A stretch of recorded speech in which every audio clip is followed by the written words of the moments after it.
ಮನೆಯೊಂದರ ಹಿತ್ತಲಿನಲ್ಲಿದ್ದ ಆಳದ ಬಾವಿಗೆ ಬಿದ್ದ ಸಾಕು ನಾಯಿಯನ್ನ ಅಗ್ನಿಶಾಮಕ ದಳದ ಸಿಬ್ಬಂದಿ ರಕ್ಷಣೆ ಮಾಡಿರುವ ಘಟನೆ ಉಡುಪಿ ಜಿಲ್ಲೆಯ ಕುಂದಾಪುರದಲ್ಲಿ ನಡೆದಿದೆ. ಇಲ್ಲಿನ ಹಟ್ಟಿಯಂಗಡಿ ಸಮೀಪದ ಕಣ್ಯಾಣಗುಡ್ಡೆ ಎಂಬಲ್ಲಿ ಸೋಮವಾರದಂದು ಈ ಘಟನೆ ನಡೆದಿದೆ. ಸುಮಾರು 45 ಅಡಿ ಆಳ, 20 ಅಡಿ ಅಗಲ ಮತ್ತು 4 ಅಡಿ ನೀರಿದ್ದ ಬಾವಿಗೆ ನೆರೆಮನೆಯ ಸಾಕು ನಾಯಿ ಆಕಸ್ಮಿಕವಾಗಿ ಬಿದ್ದಿತ್ತು. ಈ ಬಗ್ಗೆ ಸ್ಥಳೀಯರು ಅಗ್ನಿಶಾಮಕ ದಳಕ್ಕೆ ಮಾಹಿತಿಯನ್ನ ನೀಡಿದ್ದಾರೆ. ಅಗ್ನಿಶಾಮಕ ಠಾಣೆಯ ಪ್ರಭಾರ ಠಾಣಾಧಿಕಾರಿ ಕೃಷ್ಣಾನಂದ ಟಿ ಗೌಡ, ಪ್ರಮುಖ ಅಗ್ನಿಶಾಮಕ ಅಧಿಕಾರಿ ಬಾಲಕೃಷ್ಣ, ಚಾಲಕ ಬಸವರಾಜು, ಅಗ್ನಿಶಾಮಕ ಠಾಣಾಧಿಕಾರಿಗಳಾದ ಕೃಷ್ಣ ನಾಯ್ಕ, ಚಂದ್ರಕಾಂತ್ ಜೆ ನಾಯ್ಕ, ದಿನೇಶ್ ಹಾಗೂ ಚಾಲಕ ಸಚಿನ್ ಸ್ಥಳಕ್ಕೆ ತೆರಳಿದ್ದಾರೆ. ಬಾವಿಯಲ್ಲಿ ಗಿಡಗಂಟಿಗಳು ಬೆಳೆದು ಬಾವಿಯೊಳಗೆ ಮಣ್ಣು ಅಲ್ಲಲ್ಲಿ ಕುಸಿಯುವ ಅಪಾಯಕಾರಿ ಸ್ಥಿತಿಯಲ್ಲಿದ್ದರೂ ಕೂಡ ಅಗ್ನಿಶಾಮಕ ದಳದ ದಿನೇಶ್ ಅವರು ಬಾವಿಗೆ ಇಳಿದಿದ್ದಾರೆ.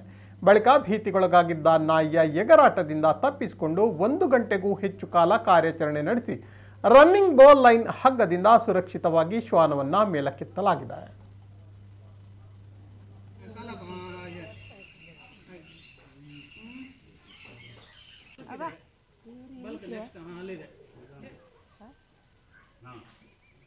ಹಾಗೆ ಲೆಫ್ಟಿಗೆ